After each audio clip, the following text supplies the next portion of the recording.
Isang maulang hapon. Yan, kahit maulan, walang makakapigil sa atin kasi may nag-book sa atin ngayon para sa first birthday ng kanilang princess. Ayan. So, papunta na kami. Bago naman kami pumunta, ay dadaan muna kami sa Jollibee para bilhan ng pagkain ng batang to at ihatid namin siya sa lola niya.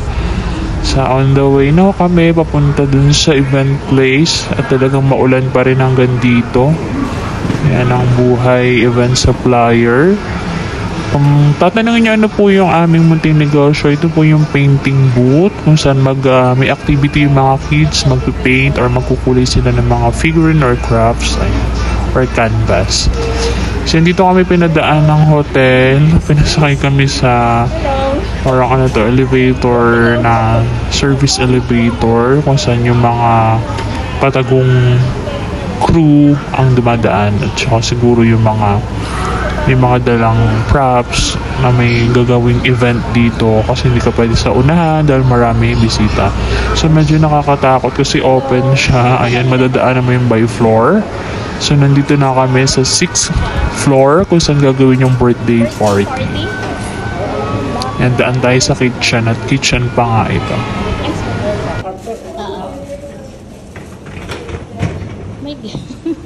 Yun yung class ko na. Pero, sandaan dito.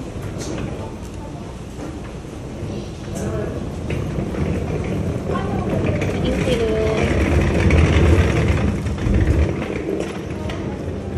Wait. So, baka, hanapin ko lang.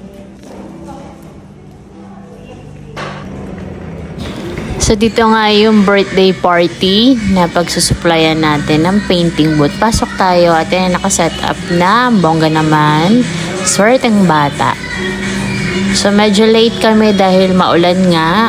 May mga nakaset up na rin na food cart dito. Doon kami tatabi. Usually, doon tabi-tabi yung mga cart, food cart, or painting, photo booth. Ayan. So, mag-assemble na kami ng aming booth. Ayan. At ayan na, natapos na namin i-set up lahat. Pabilis lang naman. At maya-maya ay mag-o-open na tayo para sa painting activity ng mga kiddos. At ayun nga yung mga ibang reaction nila nung nakita yung booth namin. Nakakatuwa naman. Talagang agaw pansin nga itong painting booth kasi very new to sa mga parties or celebration na merong activity na gagawin yung mga kids. Ayun nga, nung in-open na, in-announce na ng host na open na kami, kanya-kanyang puntahan na sila, pili ng mga figurine na i-color nila.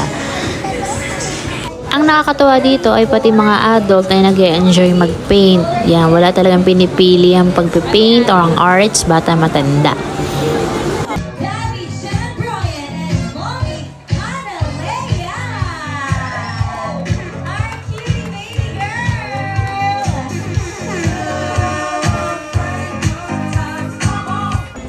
So, nakakatawa nga sa pagiging event supplier, nawi-witness mo yung happiness nung may pa-event o yung family. I-add na rin natin dito yung libre kami sa pagkain. Yun talaga yung the best, no? Bayad ka na, pakain ka pa. So, yun. Tapos na kami.